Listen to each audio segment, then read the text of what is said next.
संघर्ष, बहुत लंबा संघर्ष समाजवादी पार्टी, अखिलेश यादव और यहाँ तक कि नेताजी मुलायम सिंह यादव ने भी किया है।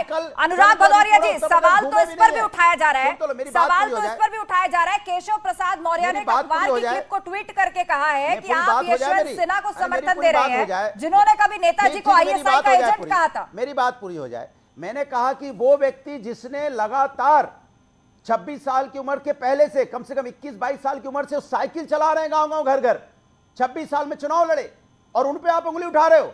और वो व्यक्ति जिसको गांव-गांव घर-घर व्यक्ति जानता है, एक-एक नाम जानते हैं। और मैं तो दावे के साथ कहता हूं, अखिलेश यादव जी ने जितना समाजवादी पार्टी के राष्ट्रीय अध्यक्ष जी पूरा उत्तर प्रदेश घूमे, शायद ही कोई उत्तर प्रदेश का नेता जो आज है, चाहे वो बीजेपी का हो चाहे किसी और दल का हो, आज तक नहीं घूमा होगा उत्तर प्रदेश छोड़ दिया। आरोप लगाते हो, घर जाने वाले आरोप लगाते हो और आजमगढ़ की जनता ने तुम्हें हरा दिया, रामपुर की जनता ने तुम्हें हरा दिया। पार्टी के राष्ट्रीय आरोप लगाते हो और बड़े-बड़े नेता जो भारतीय जनता पार्टी या दूसरे दलों को किसी के ऊपर आरोप नहीं लगना है। गांव का नाम गिना देंगे, उत्तर प्रदेश में जिले का नाम जो आरोप लगाया था उस पर जनता ने तुम्हें सबक सिखाया है। तुम बता देंगे जिनका नाम क्या और रास्ता किधर से जाती है। तुम्हारे नेता अखिलेश यादव भी झूठ बोलते हैं, घर से नहीं निकलते, कोरोना काल में कहा थे, आजमगढ़ की जनता ने पूछा था आपसे।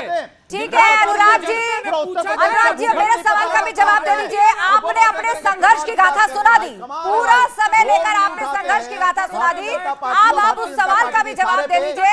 ये जो क्लिप इस पर चल रही है हमारे स्क्रीन पर, जिसे केशव प्रसाद मौर्य ने ट्वीट किया है और कहा है कि आप उनको राष्ट्रपति पद के लिए समर्थन देने जा रहे हैं, जिन्होंने कभी नेताजी मुलायम सिंह यादव को आईएसआई का एजेंट कहा था। मैं तो भारतीय जनता पार्टी को इतना ही बताऊंगा, प्रभु आप उत्तर प्रदेश के मुख्यमंत्री हैं, बेशक आप दिल्ली से बनाए हुए मुख्यमंत्री हैं, इसमें कोई दो राय नहीं। मुख्यमंत्री जी के साथ आप कैसे मुझे नहीं पता, लेकिन आप भारतीय जनता पार्टी के मुख्यमंत्री हैं, तो आप जीत नहीं पा रहे हो, दिल्ली दूसरे को ज्ञान देने लग जाते हैं। तुम्हारे ये बड़ी समस्या भैया, अपना ज्ञान अपना सीट जीतने में उनको छींकने आ जा रही है और दूसरों को ज्ञान देने लगते हैं। भारतीय जनता पार्टी ने यही बोलूंगा, बनाया उत्तर प्रदेश की ध्यान रखिए कि आपको जो काम मिला है, महंगाई, बेरोजगारी, महिला अत्याचार, जिस तरह की यहाँ पे रोड खराब है, रोड में तालाब है, तालाब में रोड है, आप दोनों आरोप प्रत्यारोप लगा रहे हैं एक दूसरे पर, आप दोनों एक दूसरे के ऊपर दोषारोपण कर रहे हैं। शांत हो जाइए, आप दोनों ने अपनी बात रख ली। समीर सिंह, अनुराग भदौरिया,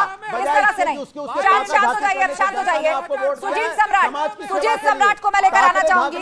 सुजीत सम्राट, बताइए, यहाँ पर बात भाजपा और एसपी की नहीं है, आप भी पूर्व में गठबंधन में रहे हैं समाजवादी पार्टी के साथ, तो ये बताइए 2024 में बसपा आएगी क्या सपा के साथ?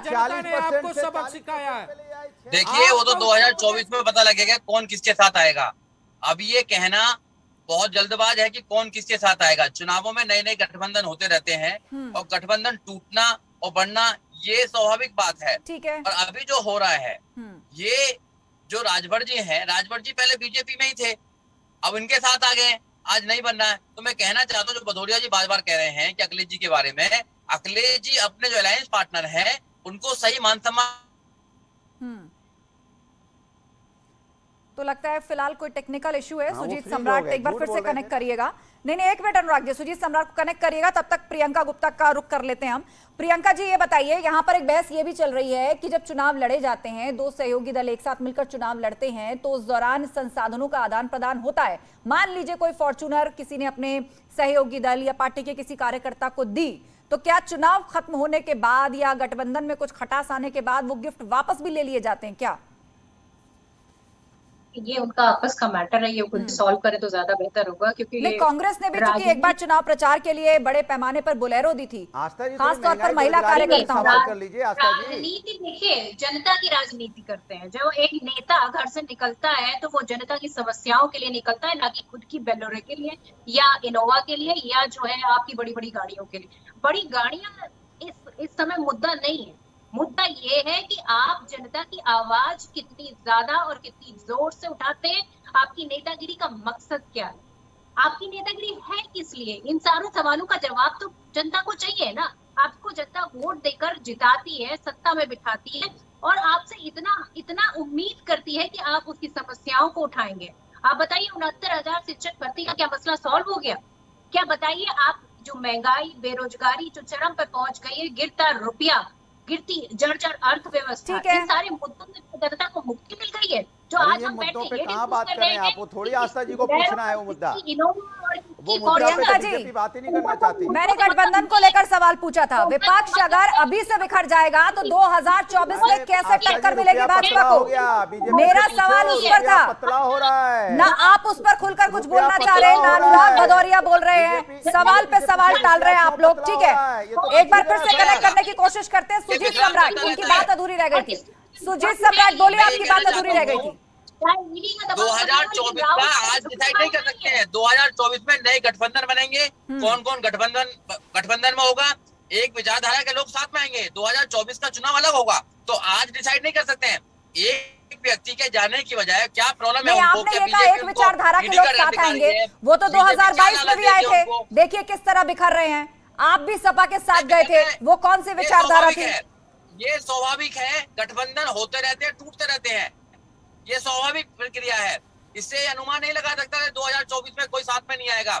2024 की जो समीकरण है वो बिल्कुल डिफरेंट होंगे। महंगाई बेरोजगारी पे कुछ करेंगे कि नहीं करेंगे? आना चाहिए, जब भी हम बीजेपी को हरा सकते हैं। मगर बीजेपी क्या है, फूट डालो शासन करो, इसमें विश्वास करती है।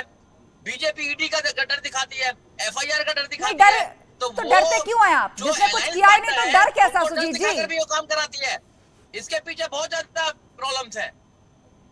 ठीक है, चलिए, बहुत हद तक प्रॉब्लम। समीर सिंह कुछ कहना चाह रहे हैं। समीर सिंह बताइए, सवाल मैं आपके पास ले जाती हूँ। CBI ED से डराकर आप गठबंधन तोड़वा दे रहे हैं। और पूछिए रुपया क्यों पतला हो रहा है? नहीं, देखिए आस्था जी, सुजीत सम्राट जी को नहीं पता कि उत्तर प्रदेश में इनके एक ही विधायक हैं।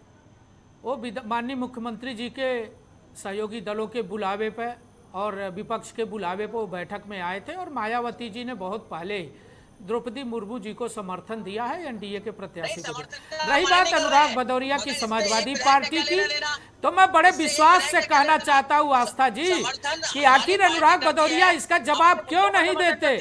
मैं पूछना चाहता हूँ कि आपने शिवपाल जी का अपमान किया, आपने मायावती जी का अपमान किया, आपने राहुल गांधी पर आरोप लगाया, आपने आत्मदेव मौर्य को फॉर्चूनर दिया और कहा कि हमने फॉर्चूनर दिया, आपने ओम प्रकाश राजभर को फॉर्चूनर दिया और आरोप लगाया, उनका अपमान किया, बैठक में उनको नहीं बुलाया, बार-बार कह रहे हैं कि हमको अखिलेश यादव ने नहीं बुलाया।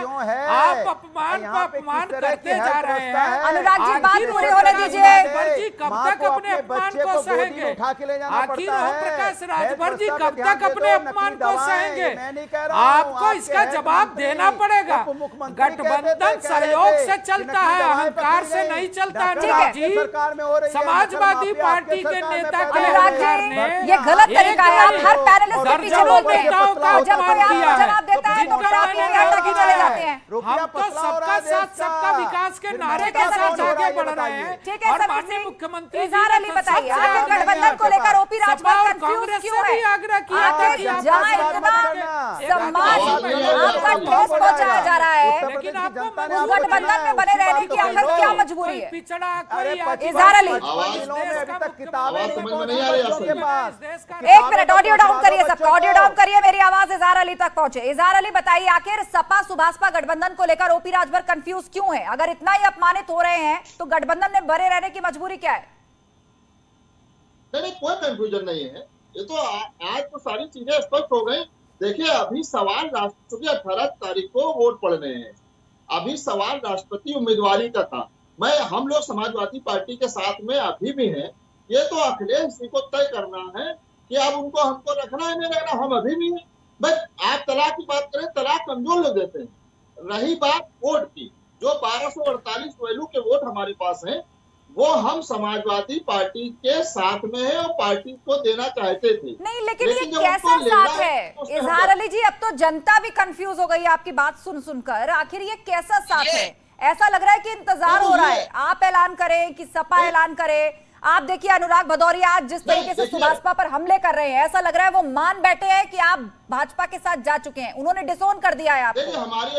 आप भी कह रहे हैं कि नवरत्नों की बातों में चल रहे हैं, आहत है, फिर भी गठबंधन के साथ हैं। ये बात हजम नहीं हो रही। बहरहाल, आप सभी पैनलिस्ट का बहुत बहुत शुक्रिया इस चर्चा में शामिल होने के लिए। तो बड़ी बात यही कि ओपी राजभर ने प्रेस कॉन्फ्रेंस करके ये तो कह दिया कि वो एनडीए की उम्मीदवार द्रौपदी मुर्मू का समर्थन करेंगे, लेकिन इसके पीछे छिपा हुआ एक बड़ा संकेत भी, जिस तरह से अखिलेश यादव पर उन्होंने हमले बोले